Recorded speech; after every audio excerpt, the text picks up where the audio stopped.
Welcome to USA News Channel. Please like and subscribe for the first get new video update from us. Thank you.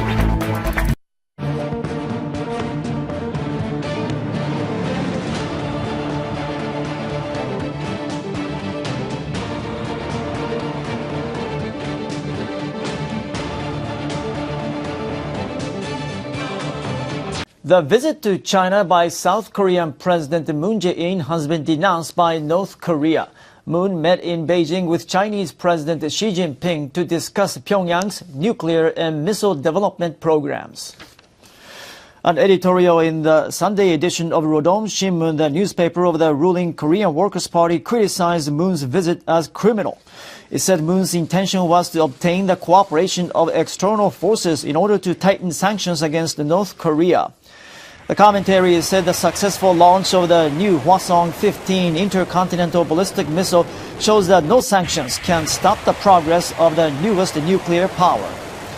There was another statement issued on Friday by North Korea. It referred to the South's announcement that it plans to impose unilateral sanctions against Pyongyang. The statement indicated that Pyongyang is not only displeased with South Korea, but also with China, the North's longtime ally. No one has shown more contempt for other nations and for the well-being of their own people than the depraved regime in North Korea. In complete contrast to a statement earlier this week concerning a need for talks with North Korea over the nuclear crisis, U.S. Secretary of State Rex Tillerson has said Pyongyang must earn its way into negotiations. That was at a special session of the United Nations Security Council. RT's Caleb Maupin reports on that from New York. Well, the presence of the two officials made it pretty clear that the stakes are getting higher as we watched the meeting in the UN Security Council chamber. Now, we heard from U.S. Secretary of State Rex Tillerson. He emphasized that the United States did not want to go to war with North Korea, but that they will be increasing their pressure on the country. That is intended to lead to diplomatic talks. In the meantime, the president's been very clear. Militarily, we are going to be prepared should something go wrong, and our military is prepared. A representative from North Korea was able to take the floor at the meeting.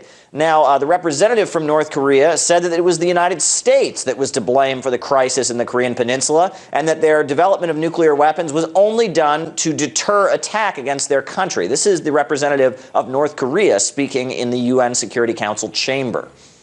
Our possession of nuclear weapons was an individual self-defensive measures of defend our sovereignty and rights of existence and development from the U.S.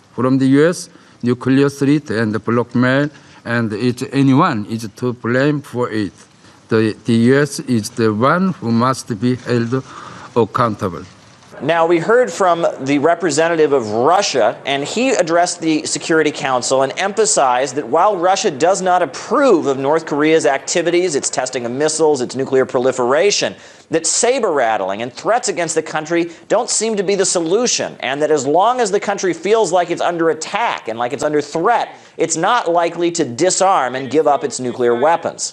Washington and its allies responded to 2 months of silence from Pyongyang by conducting unscheduled military drills of an unprecedented scale next to the North Korean border in October and December, combined with new unilateral sanctions and adding the country to the list of terror-sponsoring nations.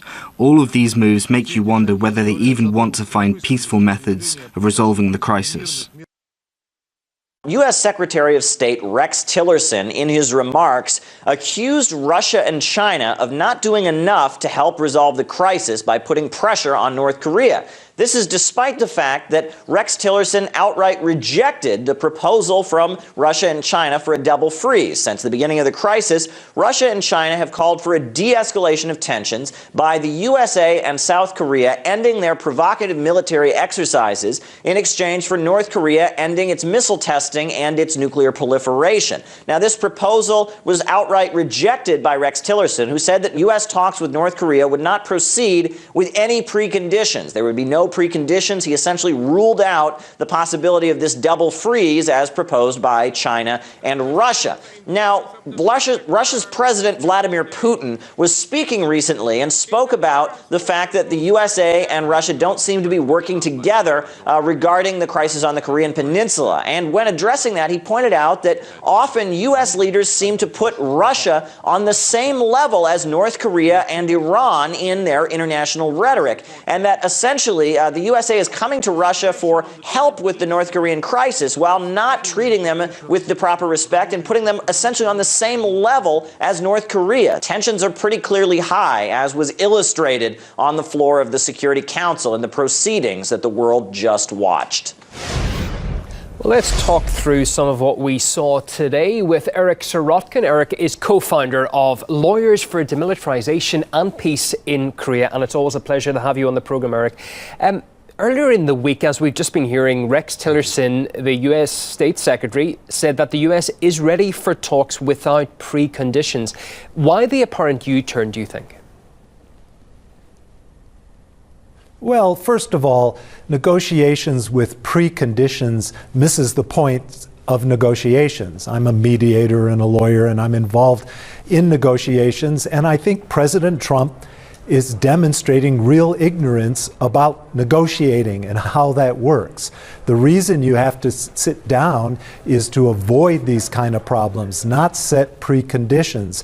We've been through this for decades here, where the U.S. administrations have often said, we first need them to calm down. We first need them not to have tests. We first need them to not test a nuclear weapon. We need a period of quiet before we sit down. The point is the noise, the proliferation, the weapons are the exact reason we need to sit down. And I think Secretary Tillerson got it right. We should be able to sit down and first talk about the wallpaper or the environment that we're sitting in, talk about anything, because that begins to build relationship. And I think we're facing a situation with those statements by the Secretary of State that would lead to talks being set up. And I think this is a further example that the United States doesn't appear to want a diplomatic solution and doesn't appear to want to sit down and talk.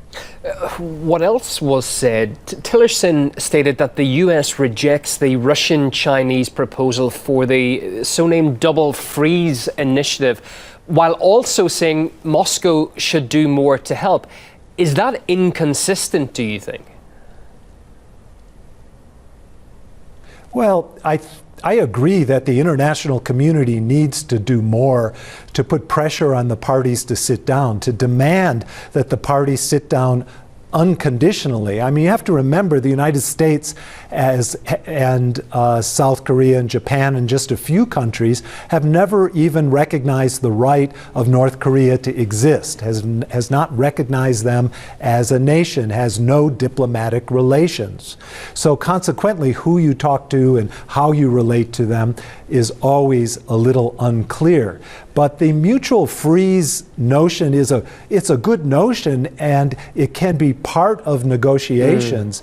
But realistically, again, it's just another example of preconditions. What should be demanded is talk and dialogue unconditionally so that you can go towards your common interests. Because in mediation or in any kind of negotiations, you need to start with one thing that's very important, which is what are your common interests? And the common interests here between North Korea and the United States is both arguably want peace, both arguably want safety and security and their borders protected and to be respected. Okay. I think you would get agreement that both sides want that commonality. Can I put just another point to you as and well? I think you go from there. Yeah, the Russian envoy criticized the US for saber-rattling, saying, and I'll quote, "It makes you wonder if they want to find a peaceful solution to the crisis." Does he have a point with that? Do you think that other world powers are perhaps concerned by how Washington is handling the situation? After 60 plus years of no treaty to end the war and just a temporary ceasefire in the armistice agreement since 1953, we are faced with that issue. Why has there not been a resolution and a permanent peace in Korea? And there's a lot of factors at play here. Korea is one of the largest importers of conventional weapons from the U.S. There's a lot of money involved in that. The U.S. military role in the region could be brought into question if there was peace in Korea, China, Japan as a region. There's a lot of factors potentially working against the idea of peace. However, as an international community and following the UN People's Right to Peace that was passed by the United Nations, we all have a right to demand our governments sit and negotiate and have peaceful resolutions to disputes. And this just isn't being required. No one's holding the United States feet to the fire to unconditionally sit down until there's a resolution to this issue so that we can work toward a non-proliferation and demilitarization of the Korean Peninsula. Eric, thorough analysis as always. Eric Sirotkin, co-founder of Lawyers for Demilitarization and Peace in Korea. Thank you.